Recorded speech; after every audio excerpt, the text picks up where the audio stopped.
Assalamualaikum warahmatullahi wabarakatuh.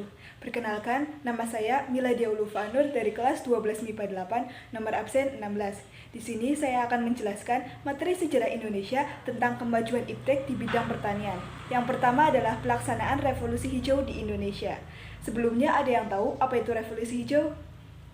Revolusi hijau adalah upaya pengembangan teknologi pertanian untuk meningkatkan produksi pangan.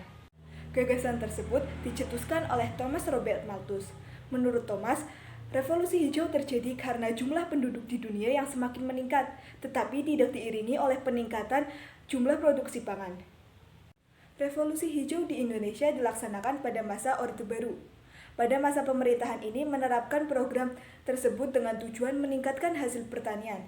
Penerapan revolusi hijau dilatar belakangi oleh beberapa faktor. Yang pertama adalah kebutuhan penduduk yang semakin meningkat, yang kedua adalah produktivitas pertanian yang masih rendah, dan yang ketiga adalah produksi pertanian yang belum mampu memenuhi seluruh kebutuhan pokok.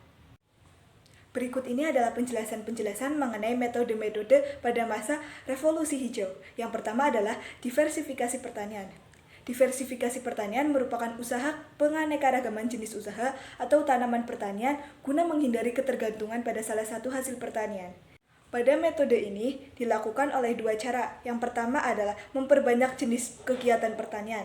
Misalnya adalah seorang petani selain bertani, ia juga berternak ayam dan juga berternak ikan.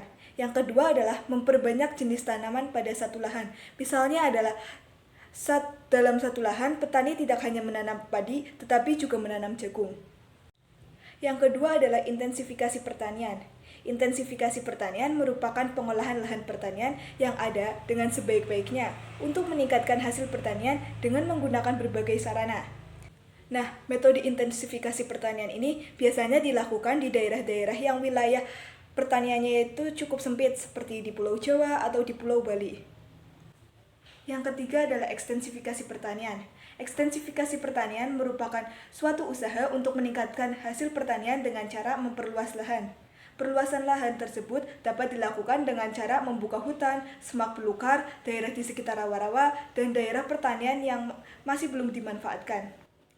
Ekstensifikasi pertanian biasanya dilakukan di daerah-daerah yang jarang penduduknya, seperti di Pulau Sumatera, Kalimantan, dan juga Papua. Yang keempat adalah mekanisasi pertanian. Mekanisasi pertanian adalah usaha meningkatkan produksi pertanian dengan menggunakan mesin-mesin pertanian modern.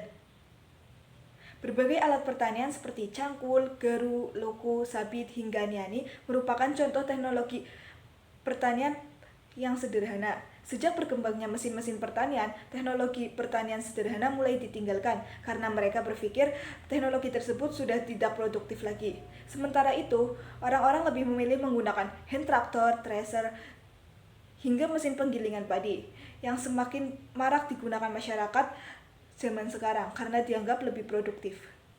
Yang terakhir adalah rehabilitasi pertanian. Rehabilitasi pertanian merupakan usaha pemulihan produktivitas sumber daya pertanian kritis yang membahayakan kondisi lingkungan. Rehabilitasi pertanian bertujuan memperbaiki lahan pertanian yang semula tidak produktif menjadi produktif. Selain itu, rehabilitasi pertanian bertujuan mengganti tanaman yang tidak produktif menjadi tanaman yang lebih produktif.